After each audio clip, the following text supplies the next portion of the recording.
Hi, this is the second time I'm recording this book because I heard the volume wasn't good on it. It was hard to hear me, so I'm trying it again. This book is called Galimoto. It is by Karen Lynn Williams and it's illustrated by Catherine Stock. And it's a book about a little boy named Condi. He's the main character. And pay attention to the setting. You'll notice that it's not like where we live. Condi lives somewhere else. He lives in Africa. And you can pick up on the clues by there's different words in this book. Galimoto, for one. You'll find out what a Galimoto is. And the names of the characters in the book are very different. And you'll notice their houses look different than our houses. They have roofs with grass on them, and their stores look a little different. And what they have to do when they go to the stores are a little different too. You'll see they're going to have to wait in line for something. So pay attention. Here's the book, Galimoto. Condi opened an old shoebox and looked inside. These were his things. They belonged to him. Inside the box there was a ball made of many old plastic bags, tightly wrapped with string. There was a knife Condi had made from a piece of tin can, and a dancing man he'd made from dried corn stalks. In Condi's box there were also some scraps of wire. He'd been saving the wires for something special. Now he took them and the knife from his box.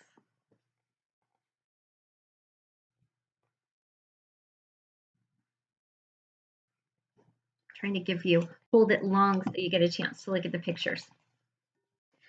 I shall make a Galimoto, Condi told his brother Ufulu. Ufulu laughed. A boy with only 7 years cannot make such a toy. You don't have enough wire. I will get enough wire, Condi answered.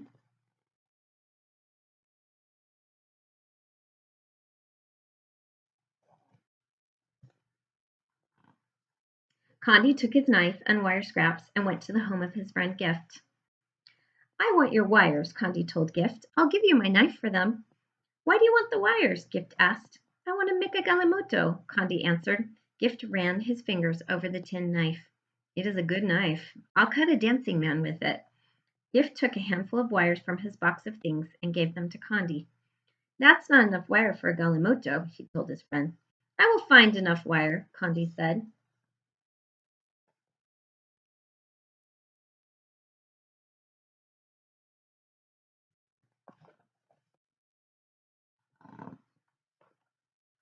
Condi put his wires in an old white plastic bag and took them to the shop of his uncle.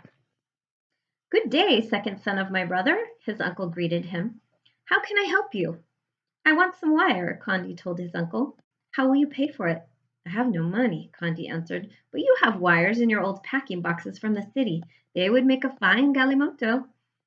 So you want to make a Galimoto? The son of my brother is a very clever boy. Take the wires.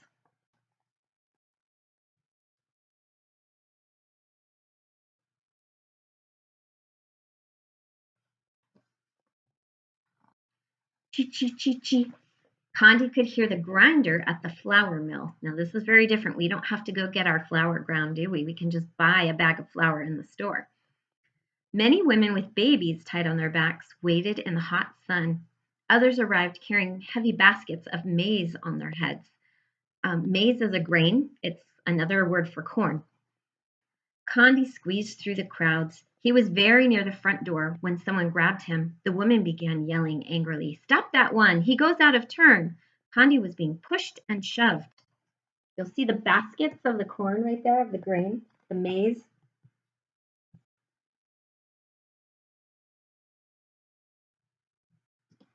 Now, this corn isn't going to be like a yellow sweet corn. It's going to be like hard, like a grain, so that they can grind it into the flour. Grinding is when they're going to squish it kind of and make it so it's like flour.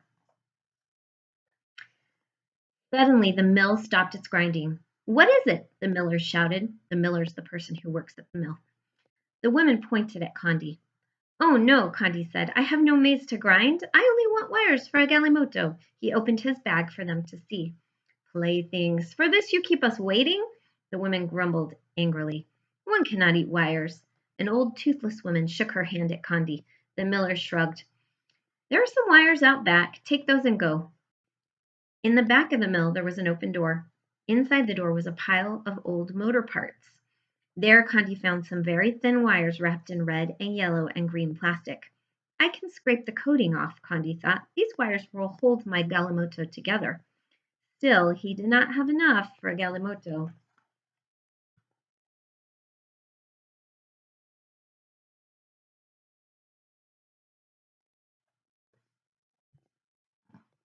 Condi passed some young children playing on an ant hill.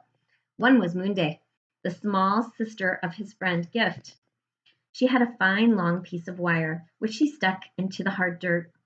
Little friend, Conti called as he came near, you cannot catch an ant that way. Go fetch some water, for with that and a stick we will fool them.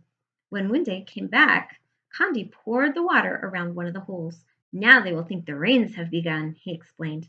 Then he stuck a stick down the hole. Gently he pulled it out on the end, and on the end was a large ant. My stick is better than a wire for catching ants. You may have the stick, and I'll take the wire.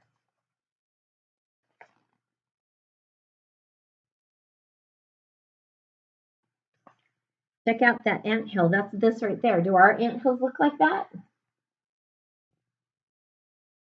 Ours are not tall like that.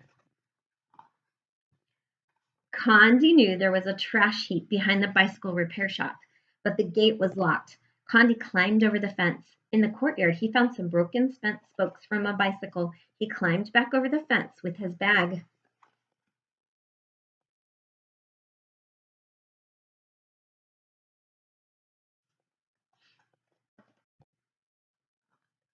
Thief! Help! Police! Thief!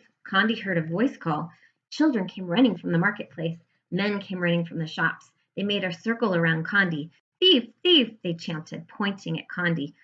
A policeman arrived. He grabbed Condi by the shoulder. What are you doing? He asked. Condi showed the policeman his wires. I want a Galimoto, he explained. I need these wires. Galimoto, the crowd muttered. Galimoto. They shook their heads and went back to their business. Take your wires and go, the policeman told Condi.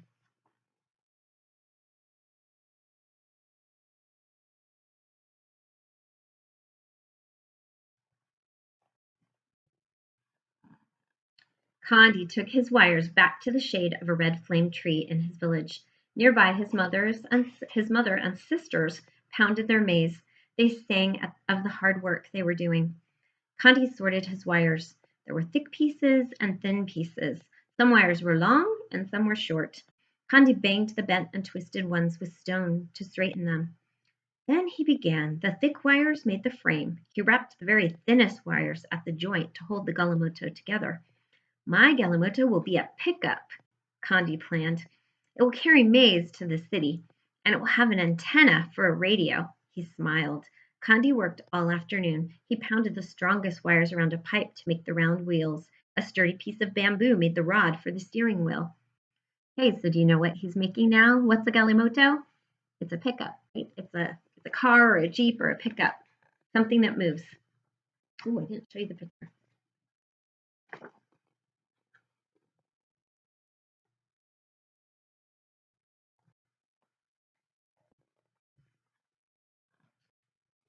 Finally, the warm, toasty smell of maize porridge cooking over the village fires told Condi it was time to go home.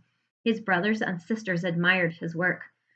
So, you found enough wire, Ufulu said. Yes, Condi agreed. He parked his Galimoto next to his box of things and ate his supper. Let the moon be bright for us to play and sing tonight.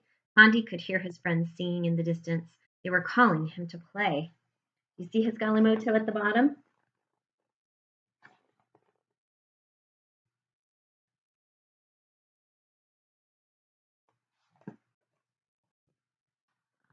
Now he carefully guided his Galimoto over the dusty path.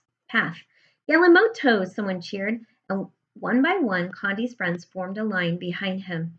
E Galimoto! Galimoto! They began to chant. Look at them.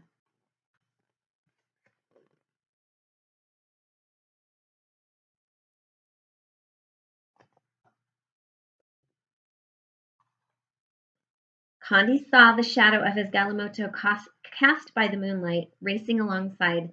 It's a fine Galimoto, he thought proudly. Perhaps tomorrow I shall make my Galimoto into an ambulance, or an airplane, or a helicopter.